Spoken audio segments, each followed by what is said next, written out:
día de hoy tenemos a un invitado especial, quien es consejero técnico de este instituto, el doctor Ricardo Postor Casitas, quien nos va a hablar sobre la situación social en esta cuarta sesión. Bienvenido, doctor. El doctor Ricardo Postor Casitas es doctor en estudios latinoamericanos por la Universidad Nacional Autónoma de México, doctor en Sociología Política por la Escuela de Altos Estudios de París, pasante de maestría en Letras Hispánicas por la UNAM. Fue director del Instituto de Investigaciones Sociales, también de esta universidad, durante el periodo de 1989-1997. Es miembro del Sistema Nacional de Investigadores Nivel 3 y Nivel D del PRIDE UNAM. Ha publicado 7 libros como autor único, 28 artículos en revistas arbitradas de ciencias sociales y de circulación internacional, 35 capítulos de libros, 23 artículos de difusión y es editor de 3 libros. Fue miembro de la Junta de Gobierno del Colegio de México del 13 de diciembre de 2003 a diciembre de 2013. Ha formado 8 grupos de investigación con académicos nacionales e internacionales y ha dirigido la formación de 2 posgrados en sociología. Obtuvo la beca otorgada por la John Simon Guggenheim Memorial Foundation para América Latina 2002. Obtuvo también la beca Natty Lee Benson de la Universidad de Texas en Austin 2007. Ganó la cátedra de Estudios Mexicanos en la Universidad de Toulouse-le-Mairie, Francia, de agosto a noviembre de 2012, y dictó la conferencia inaugural de los cursos IPEAL de la Universidad de Toulouse. También obtuvo la beca O'Gorman de la Universidad de Columbia de Nueva York en 2014, Premio Universidad Nacional 2014 en el área de investigación en ciencias sociales que otorga la Universidad Nacional Autónoma de México, distinción a la trayectoria académica también en el año 2014. Entre los reconocimientos ciudadanos podemos indicar que entre 1994 y 1996 fue consejero ciudadano del Consejo General del Instituto Federal Electoral, miembro del Comité Técnico de Naciones Unidas, del Programa de las Naciones Unidas para el Desarrollo y para la Evaluación de la Observación Electoral en las elecciones de México 1997, 2000 y 2009, miembro del Consejo Consultivo de la Comisión Nacional de los Derechos Humanos, miembro del Consejo Técnico de este instituto y también integrante del Consejo Asesor del Comité para la Conmemoración del Centenario de la Constitución. Dejo el micrófono al doctor Ricardo Postor Casitas. Buenas tardes, me da mucho gusto estar con ustedes. Espero que hablar de la década de los el hablar de la década de los 60 les resulte interesante. He hecho una preparación de unas diapositivas y la exposición tiene en principio 2 grandes campos, que es el campo internacional como el campo nacional. La década de los 60 en México. Lo primero que hay que decir es que entre 1945, o sea, el final de la Segunda Guerra Mundial, y 1973, que es la guerra del Yom Kippur, en la guerra entre árabes y israelitas, que se conoce en la historiografía, este periodo se conoce como las 3 décadas doradas del capitalismo. Es un periodo en la historia mundial en donde hay un gran crecimiento económico y una gran expansión. Son la gran generación del siglo XX, la generación consentida del siglo XX, y yo diría de la historia. Pocas generaciones tuvieron tanto y disfrutaron tanto como esta generación de estas 3 décadas. Quiero decir algo en términos del tiempo social. El tiempo social no es el tiempo del calendario ni del reloj, no es un tiempo uniforme. Hay una vieja frase que dice: hay días que valen por años y años que valen por siglos. La intensidad del tiempo social, político e individual es siempre distinta en cada década o en cada periodo. Hay un historiador inglés muy famoso que se llama Eric Hobsbawm, que dice que el siglo XX es un siglo corto, empieza en 17 y acaba en 89. Hay también siglos largos que duran más de 100 años. El proceso histórico está caracterizado por los cambios estructurales en la economía y en las formas de organización social y en los regímenes políticos. Estos tiempos no son lo mismo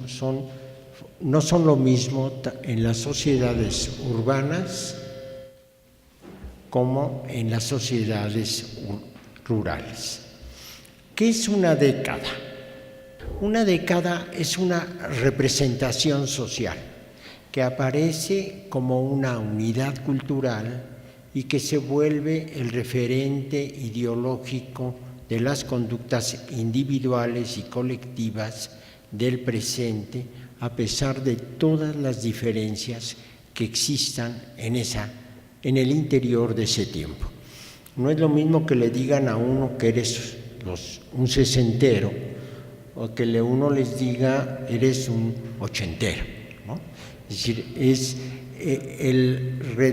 hay conductas que son compartidas por las generaciones y eso quiere decir que se identifica a la gente y a las generaciones también por las características de las personas que las ocupan.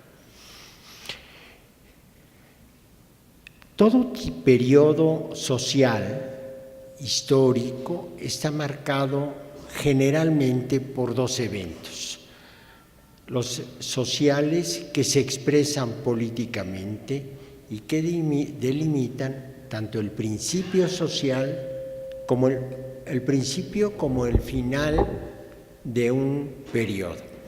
Por ejemplo, podemos decir que la década de los 60 empieza en México en 1958, con los movimientos sociales de 58. Y la década de los 60, termina en 1968 con el movimiento estudiantil. Pero este final de 68 hace que la década de los 60 empiece en cada país de manera particular y termine de manera internacional y global.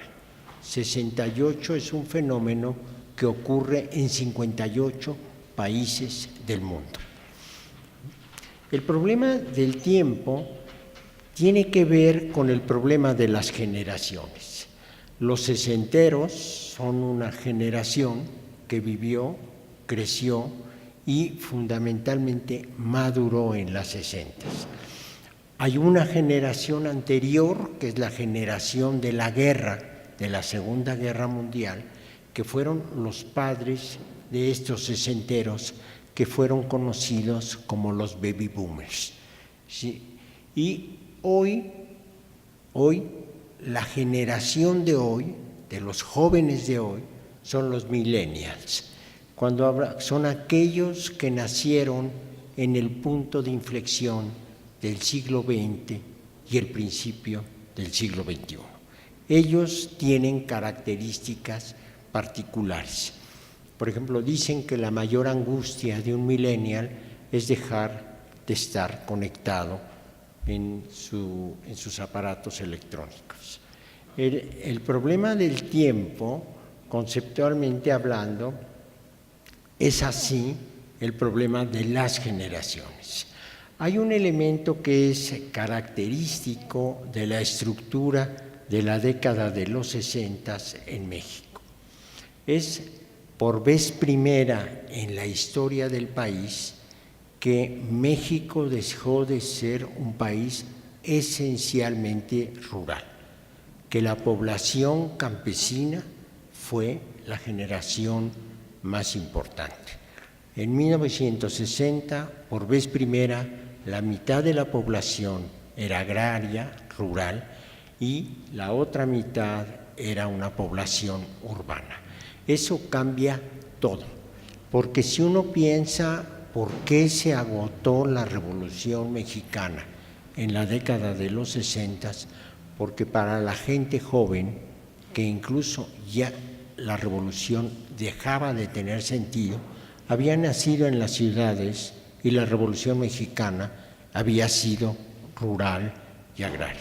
Sus héroes son Villa, sus héroes son Zapata, y no son gente de las ciudades, sino campesinos. La década de los 60 cubre dos periodos presidenciales. El de Adolfo López Mateos, que llega al poder en 1958, y el gobierno del Gustavo Díaz Ordaz, que va de 64 a 68. La década de los 60 está, como les dije, marcada en su principio por los movimientos de 1958, en donde se manifestaron 4 grandes movimientos laborales: los maestros, los ferrocarrileros, los petroleros y los telegrafistas. Y termina con 1968, que son los movimientos estudiantiles de los llamados baby boomers, o sea, de los jóvenes que tienen entre 18 y 22 años. Hay, como les digo, 52 movimientos y dos de ellos que son los más paradigmáticos, que son el movimiento de París, que es muy famoso movimiento, y el de Praga, que lucharon contra la presencia de la Unión Soviética. Este movimiento rompía todo, pero sobre todo desconcertaba a los padres, porque los padres, que fueron una generación que vivió la crisis del 29-34 y la Segunda Guerra Mundial, pensaban que habían hecho un gran sacrificio para que sus hijos tuvieran lo que ellos no tuvieron. Y lo que encontraron en sus hijos fue una respuesta violenta y de descalificación. Veamos ahora, la década de los 60 está metida en lo que se llamó la Guerra Fría. La Guerra Fría se inicia en 1949, cuando la Unión Soviética, que era uno de los dos bloques, hace estallar su primera bomba atómica, y termina en 1989 con la caída de la Unión Soviética y la caída del muro. Entonces, este periodo es conocido como la Guerra Fría, y en la Guerra Fría, en la mitad de ese tiempo, se encuentra la década de los 60. Hay un elemento que es importante en la Guerra Fría. Es una guerra en donde, para que tengan una idea de lo que fue, es el equilibrio, alguien la definió, la guerra es imposible, porque si hubiera habido la guerra, si la Guerra Fría se vuelve guerra caliente, se extingue la especie humana. Entonces, no, por eso se llamó la Guerra Fría. Pero es una guerra donde lo que se hacía era acumular armas atómicas. En los Estados Unidos llegaron a haber 27,000 cabezas nucleares.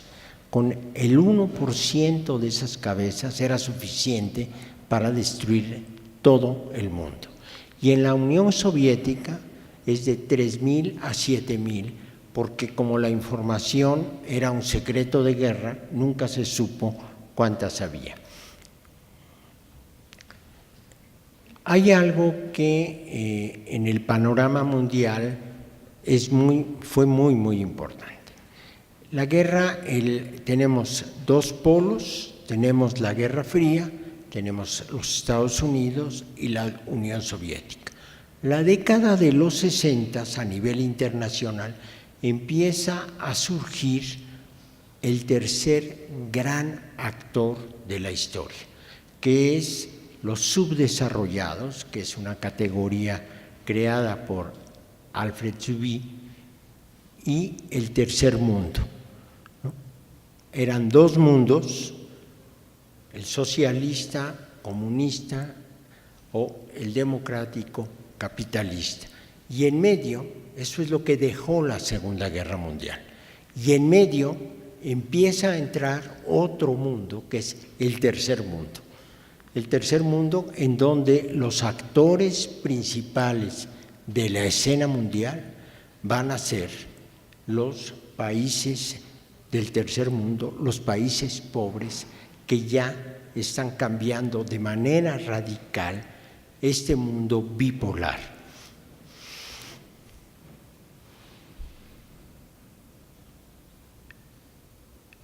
Hay una conferencia que es estos países del medio, que son los subdesarrollados, que son el tercer mundo, se reúnen por vez primera en Indonesia en 1955 y crean es la conferencia de Bandung en Indonesia. Ahí se consolida la idea de tercer mundo. Y hay un elemento que es importante, que es un punto de inflexión en la historia de la Guerra Fría, que es la edificación del Muro de Berlín. Se los digo porque parecería ser que simbólicamente hablando, la consolidación de la Guerra Fría aparece en el Muro de Berlín. El final de la Guerra Fría está dada por la caída del Muro de Berlín, que es algo que nosotros no podemos ver cotidianamente en la televisión, pero que la edificación del muro es más difícil encontrarla, pero la caída del muro sí es muy, muy importante. Hay otro elemento que crea en medio un problema nuevo, que es el problema de los países autoritarios, que es una categoría de un sociólogo que se llama Juan Linz. Entonces tenemos los países autoritarios que no son ni comunistas ni son democráticos y que denotan esencialmente el gobierno de Franco. ¿Cómo es la Guerra Fría en América Latina? La Guerra Fría en América Latina está dada por la intervención americana en América Latina, los golpes de Estado nacionales que consolidan los regímenes autoritarios. En 1964, que es muy importante, es el golpe de Estado al presidente de Guatemala, que se llama Jacobo Arbenz, y que fue instrumentado por la Agencia Central de Inteligencia y por los senadores del gobierno norteamericano, que eran a la vez accionistas de la United Fruit, que es la empresa que manejaba todos los frutos tropicales. En ese sentido, la United Fruit, que es muy como es el sistema político americano, los grandes, ahora ya es totalmente abierto con Trump, pero durante mucho tiempo el juego era que los accionistas de las empresas, o varios accionistas de las empresas, formaban parte también de los senadores de la Cámara de Representantes o de los secretarios de Estado. En 1959, entre 54, surge la Revolución Cubana, que es un punto importante y un punto de cambio en América Latina. Eso es en 1959. En 1961, Kennedy ordena el desembarco en Bahía de Cochinos, que fue la primera gran derrota de los Estados Unidos en América Latina frente a un país, no es un país joven, frente a la Unión Soviética, que tenía su presencia en América Latina. Hay dos bloques. Uno de los países de un bloque es Cuba, si la Unión Soviética en Cuba frente a Estados Unidos, y los Estados Unidos frente a la Unión Soviética en un país que se llama Turquía. Ambos tenían armas nucleares frente al enemigo. Y en octubre de 62, se da la crisis más importante en términos de la Guerra Fría, que es la crisis de los misiles, en donde se negocia Turquía por Cuba y la desmantelación de los misiles. Y ese es un elemento, ahí la batalla de Kennedy frente a los militares americanos acabará costándole la vida a Kennedy y después a Robert. Lo que es importante en hay dos anécdotas que son bastante interesantes. Uno es Penkovsky, que es uno de los, quizás es el espía, el doble espía méxico-americano más importante de la historia del siglo XX. ¿Por qué? Porque Penkovsky es el personaje que avisa a la CIA de la presencia de los misiles en Cuba. Y Penkovsky dice cuánto tiempo se tardarían en armar esos misiles para que pudieran ser lanzados sobre Washington, Nueva York, Chicago. Penkovsky es hecho prisionero. Kennedy ofrece lo que sea por sacarlo, pero finalmente le dan una serie de radiaciones y lo matan. Pero es un personaje central.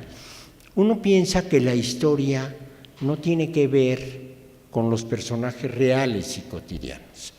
Cuando uno ve el papel que jugó el director del FBI en la derrota de la candidata demócrata norteamericana, uno se da cuenta de que el mundo real está montando también en los aparatos de seguridad, y los aparatos de seguridad son personajes que de tiempo en tiempo salen a la escena pública y juegan su papel en el conflicto político. En esta crisis de los misiles, que es el punto culminante durante el siglo XX de la Guerra Fría, hay una película muy famosa que se llama Los 13 días, y que es la batalla de Kennedy, de John y de Robert, por no declarar la guerra y no intervenir y bombardear Cuba. Si pueden verla, véanla, está en las redes, está en YouTube, y es una película muy interesante. El 22 de noviembre muere Kennedy y hay la comisión Warren, se da toda la información y está inevitablemente ligado a los problemas de seguridad americana. En 1964 se da el golpe de Estado en Bolivia y Brasil, y en 1964 ya no hay otras Cubas posibles. En 1965 es el desembarco de las tropas americanas en la República Dominicana. En 1973 se le da el golpe a la democracia al presidente Salvador Allende, y en 1988 se cierra ese ciclo que se abrió en la década de los 60, cuando a Pinochet, que es el dictador sudamericano casi por antonomasia, hace un plebiscito, y en el plebiscito le dice no a su reelección y que se vaya. Veamos ahora qué pasa en México. El gobierno de Adolfo López Mateos es un gobierno que va de 1958 a 1964, y el gobierno de Gustavo Díaz Ordaz va de 64 a 68. Políticamente, los 60 se inician en 58 y se inicia su agotamiento en 1968. Ahora, decir que un régimen político se agota no quiere decir que se termina. Hay un historiador muy famoso, que es un historiador francés, que dijo, estudió, es un especialista en Roma, dijo que los romanos tenían la conciencia de que estaban totalmente decadentes y sobrevivieron 600 años decadentes. O sea que si esto se agotó, pues puede durar otros 200 años. No es, lo que se agota no se acaba en historia, ¿no? Se pueden volver las prácticas políticas más cerradas y mayor uso de la violencia, pero no se agota, es algo mucho más complicado que el agotamiento y nunca es un final tajante, siempre hay transacciones. En 1958 los movimientos laborales fueron de los trabajadores al servicio del Estado, fueron los ferrocarrileros con un líder que se llamaba Demetrio Vallejo, que acabó en la cárcel, y el segundo fue el movimiento revolucionario del magisterio con Otón Salazar, y el tercero el de los telegrafistas y el cuarto el de los petroleros. El movimiento petrolero es mucho más complejo que los otros dos porque significó una renovación de las direcciones del sindicato. En 1960, el presidente Adolfo López Mateos apadrina un nuevo secretario general apodado La Quina, ¿no? Conocido por casi todo el público. Bueno, pues La Quina estuvo desde 60 hasta el primer año del gobierno del presidente Carlos Salinas de Gortari, en donde lo elimina. Y junto con los movimientos de los trabajadores está un movimiento estudiantil que luchó contra el alza de salario, el costo de los transportes. En abril de 1961 surge un movimiento que se llama el Movimiento de Liberación Nacional, que está apadrinado por el general Lázaro Cárdenas, que había sido el expresidente. Este es muy importante por una razón, porque la lucha de las izquierdas en México se dedica o se enfoca también y de manera importante a defender a Cuba. Y ahí se dan una serie de negociaciones en donde la defensa de Cuba se vuelve prioritaria. La década de los 60 en términos económicos es una década que está marcada en términos económicos por un periodo que se llamó el desarrollo estabilizador, que es un desarrollo en donde el Producto Interno Bruto creció durante toda la década en promedio 6.5%. Hoy estamos viendo a ver si llegamos al 2%, ¿no? Entonces, eso significa mucha riqueza social.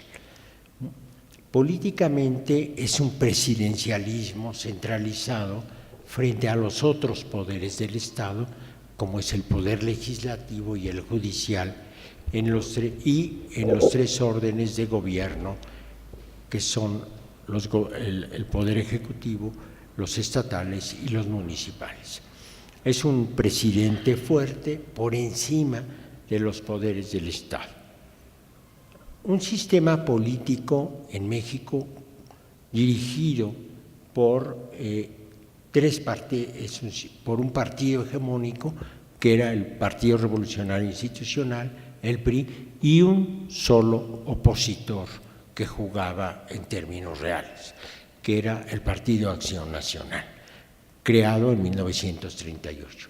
Y había otros partidos subalternos, como era al PRI, que era el Partido Popular, que lo dirigía Lombardo Toledano, y el PARM, que eran los viejos militares desplazados. El Partido Comunista era un partido ilegal. La una autoridad electoral dada que existía en la Secretaría de Gobernación, que era al mismo tiempo la institución encargada de la seguridad pública. Por eso, en 1994, la creación del IFE fue muy importante, porque se sacó la autoridad electoral de la autoridad del gobierno. En 1951 se crea una comisión electoral y se centraliza el poder en el Poder Ejecutivo Nacional y se le quitan las elecciones a los poderes locales y regionales. 1960 es también un periodo en donde el régimen político era nacionalista y popular. Eran gobiernos que tenían la herencia de la Revolución Mexicana y sentían que tenían el compromiso con la participación, con el pueblo que había participado en la Revolución. Y el modelo mexicano de desarrollo es un importante modelo de desarrollo de sustitución de importaciones que buscaba la creación de la industria mexicana. Hoy la industria está totalmente integrada al mercado mundial. Económicamente, este periodo es conocido como desarrollo estabilizador y es un modelo económico que dura 20 años. ¿Sí? Estos son los niveles de crecimiento y este periodo de desarrollo estabilizador culmina entre 1973 y 1976. El Estado era el promotor de la industria nacional. Hoy el Estado es el promotor del mercado. Hoy no hay un proyecto de desarrollo industrial nacional. Hoy hay un proyecto de integración económica al mercado global. Eso se agotó, pero en la década de los 60 el proyecto del desarrollo era un proyecto de carácter nacional. Los sectores en lo que se definía como los sectores estratégicos, que era la inversión en carreteras, empresas, en ferrocarriles, en energía, tanto en Pemex como en la Comisión Federal de Electricidad, había una capacidad de subsidios directos en transporte, en electricidad, en agua, en petroquímica y una muy importante inversión en salud pública para el beneficio social y en educación. Eso fue el Estado social mexicano heredado de la Revolución Mexicana. Hoy, frente a ese Estado, a principios de los 80, es que se construye el mundo del mercado global y empiezan las privatizaciones de todas las industrias nacionales que produjeron la sociedad de mercado que hoy tenemos. En la década de los 60 hay una fuerte inversión en la canasta básica de subsidio para el consumo de la gente a través del apoyo a los insumos agrícolas. Se crea lo que en esa época se llamó la CONASUPO para apoyar el consumo de la gente en leche y en tortillas, es decir, la canasta básica era una canasta subsidiada por el Estado y el gobierno.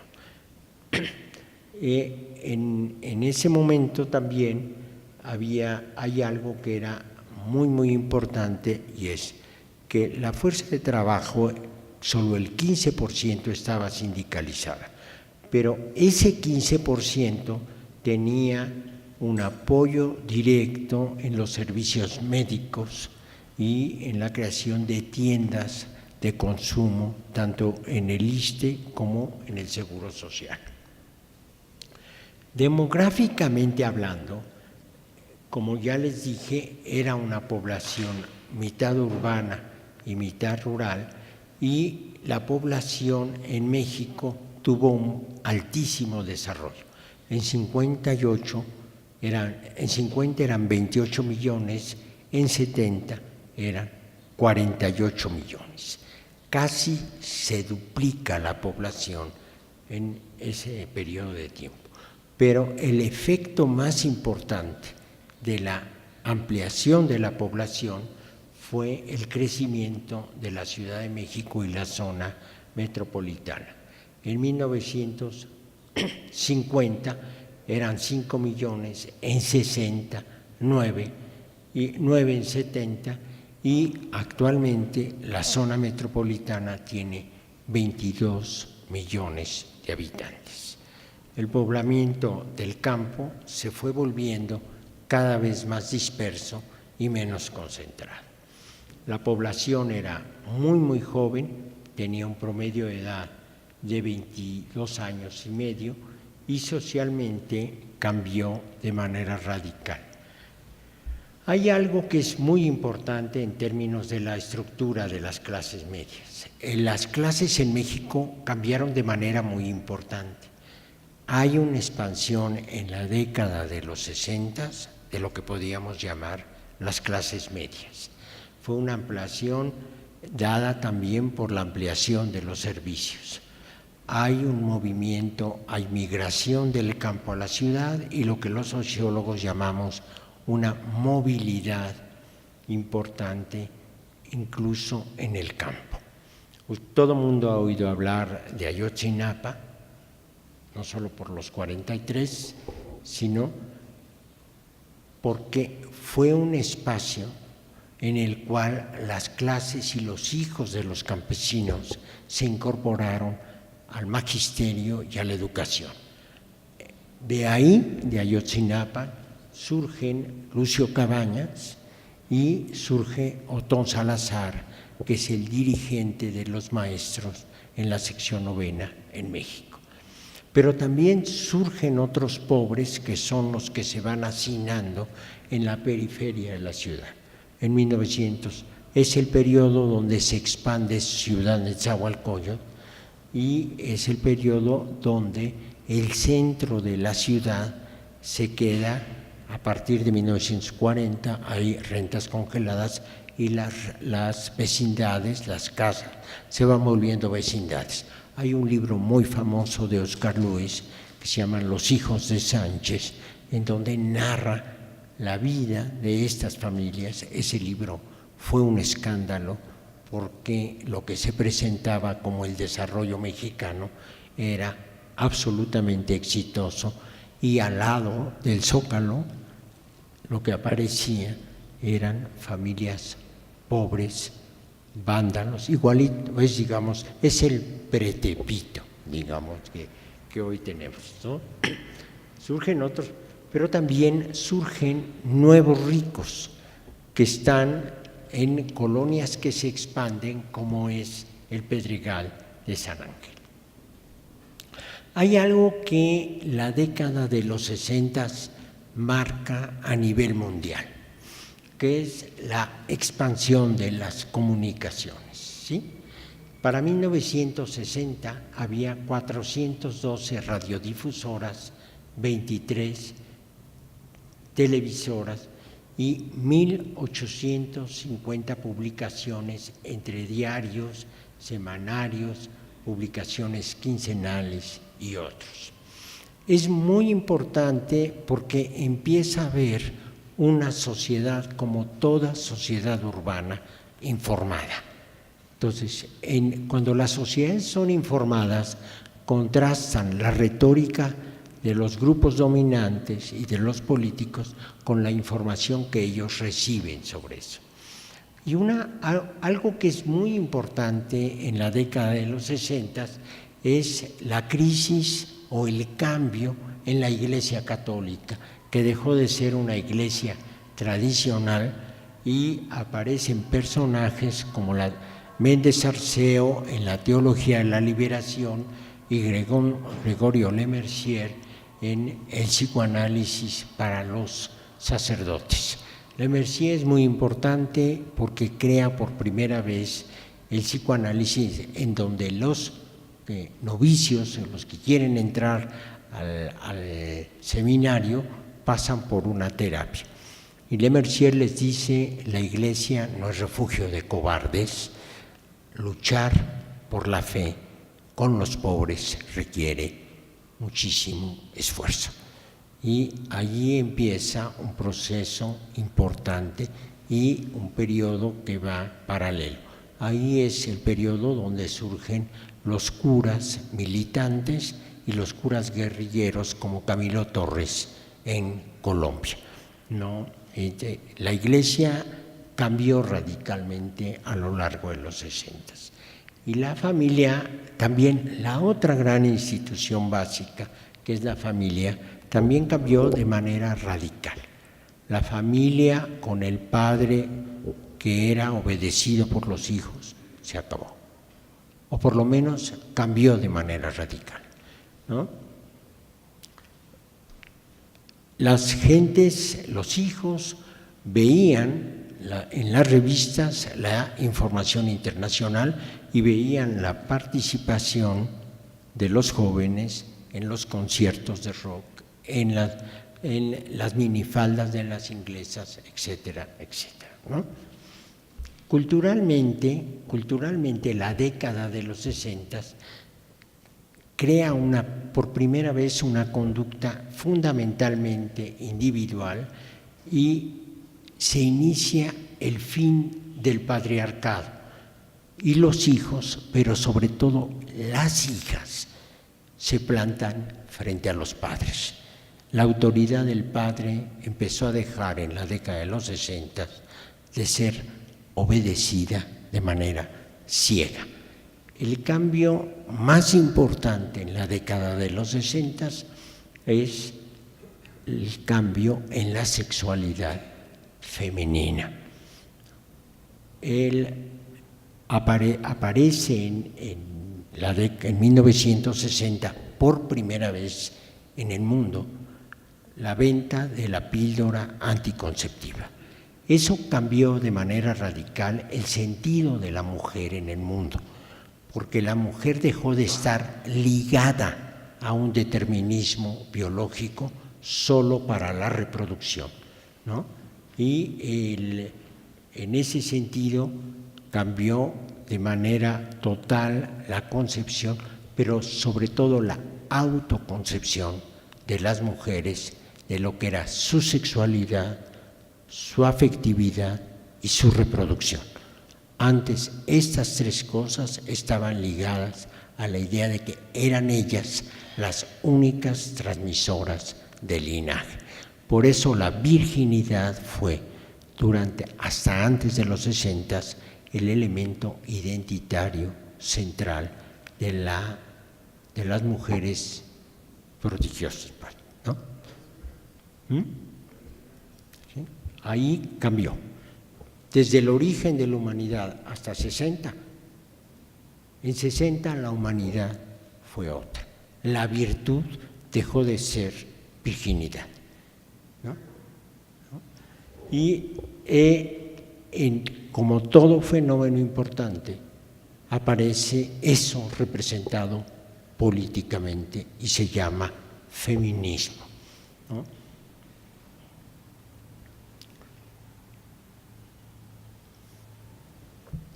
Hay algo que es importantísimo.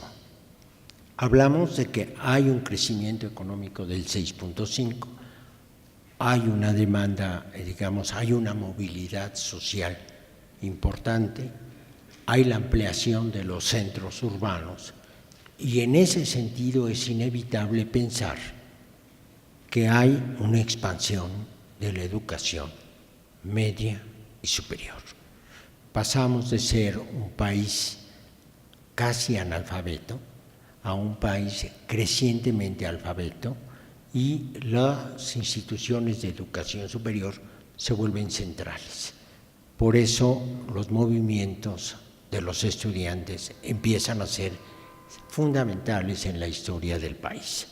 En 1950 había 37,000 estudiantes en educación superior, en 60, 75,000 y para 1970, 209,000 estudiantes, casi 10 veces más de lo que había sido en 1950.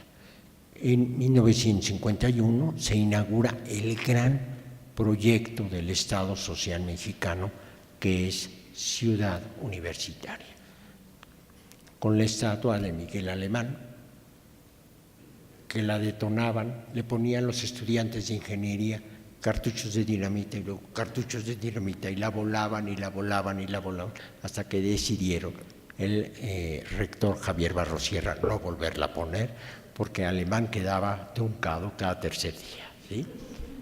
Y luego hay una revolución cultural juvenil, ¿no? El rock sustituye al danzón, las bandas de rock sustituyen a las grandes orquestas y es curioso que se llame banda, ¿no? Porque si uno ve películas de la época que fueron paradigmáticas como West Side Story, ¿no? Uno lo que ve ahí son los pleitos de los jóvenes en bandas. La palabra banda empieza a formar parte del lenguaje colectivo y del mundo. El cambio cultural, hay un cambio central, que es que la Revolución Mexicana, que le había dado todas las posibilidades de ascenso y consolidación a la generación anterior, dejó de ser significativa para los jóvenes. Ese era el problema de los padres. Su crecimiento, su desarrollo, su consolidación, era de ellos, de los padres. Ellos buscaban un nuevo mundo. Como lo dijo un muro en 68 en París, pidamos, seamos realistas, pidamos lo imposible, abramos el mundo. Y en 69 es paradigmático porque 69 marca la caída del hombre que representa la guerra, el triunfo en la Segunda Guerra Mundial. El general de Gaulle hace un plebiscito y pierde el plebiscito y se va a su casa. Y se va a su casa porque los jóvenes lo corren.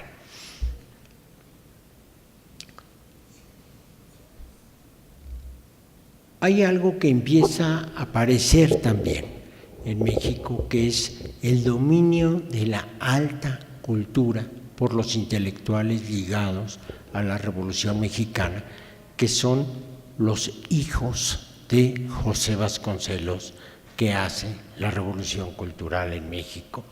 Y aparece una nueva generación que es conocida como la generación de medio siglo.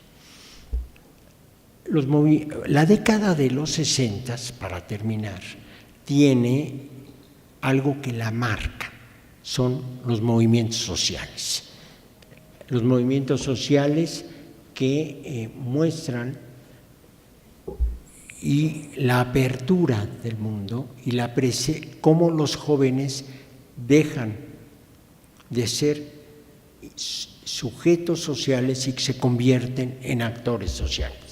El movimiento médico, que es en 1965, yo trabajé el periodo, y es un movimiento que es muy importante porque es la primera vez que todo el servicio médico se para y los jóvenes que vivían en los hospitales, que trabajaban 72 horas, que dormían 24 y ganaban un sueldo por debajo de los barrenderos, ¿no?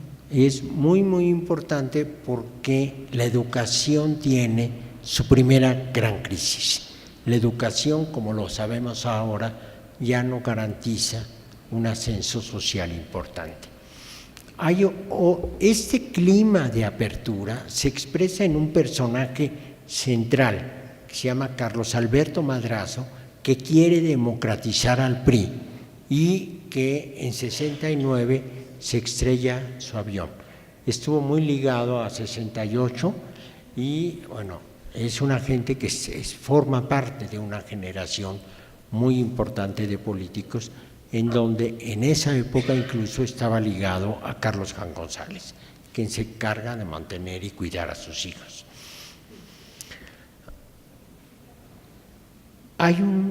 Por primera vez también surge en la campaña de Gustavo Díaz Ordaz en 1964 un movimiento democrático de participación política, que es frente al candidato del PRI, que era Gustavo Díaz Ordaz, el surgimiento de una primera alternativa de izquierda, que es diferente de la alternativa que era la vieja herencia de Lombardo Toledano en el Partido Popular Socialista. Este movimiento se aglutinó en torno al Frente Electoral del Pueblo que postula a Danzos Palomino. Este escenario de la lucha democrática genera muchísimos conflictos, muchísimos problemas. Hay una acusación de fraude, el PAN está metido y queman el templete, por ejemplo, donde iba a dar Gustavo Díaz Ordaz su discurso en Chihuahua, y hay un problema ahí que es importante. La vía democrática fue muy cuestionada y se acusó de fraude al gobierno y al PRI. En ese momento, una alternativa que aparece en la década de los 60, que empezó con Cuba en 59, y que tiene un personaje central, que es el Che Guevara, que es muerto en Bolivia en la guerrilla. Surge la guerrilla en México, en Ciudad Madera, el 23 de septiembre de 65. Durante la década de los finales de los 60 y parte de la década de los 70, hay una organización guerrillera muy fuerte que se llama la 23 de septiembre, cuyo acto culminante fue el asesinato de Garzazada en Monterrey. Y a partir de allí hay un periodo de represión fuerte que se da sobre todo en el gobierno de Gustavo Díaz Ordaz. Y esto culmina en el movimiento de 68. Para concluir, diríamos que entre 1950 y 1970 la sociedad mexicana se volvió una sociedad crecientemente compleja. Hay una población que se moderniza crecientemente, que se internacionaliza de manera importante y que presenta en las instituciones básicas de la sociedad, que son la familia, la iglesia y la escuela, la mayor de sus crisis. Se regían con patrones y valores heredados de las décadas anteriores, pero el problema de los valores y del gobierno es esencialmente el problema de la obediencia. Cuando quien tiene las instituciones manda, pero no obedecen los que deberían de obedecer, entonces empezamos a tener serios problemas de legitimidad y allí se imponen los cambios de manera central.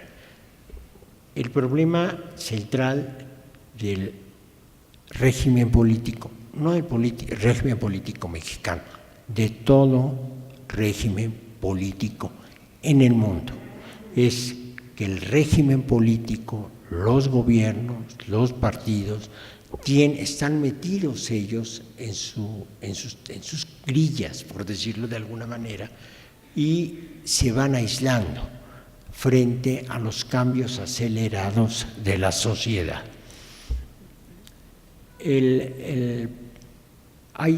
Quiero, para terminar, dar dos cambios constitucionales que fueron las respuestas con las cuales se respondió al cambio, porque el primer cambio, que es el cambio en 63, durante el gobierno de Adolfo López Mateos, es la baja participación en los diputados se quedaron sin representación.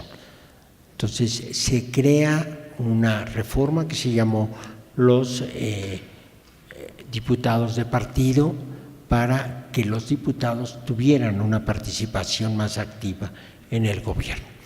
Y después de 68, el 29 de enero de 1970, ya para la elección del licenciado Luis Echeverría, hay una reforma de los artículos 52 y 60 de la Ley Federal Electoral, a partir de la cual se otorga la ciudadanía a los 18 años de edad. Es una respuesta clara que tiene enfrente el problema de los jóvenes que invaden toda la escena. Digamos que como corolario de la década de los 60, si los hijos desobedecieron, si los hijos y las hijas desobedecieron a sus padres, ¿por qué no iban a desobedecer al presidente? Ya acabé.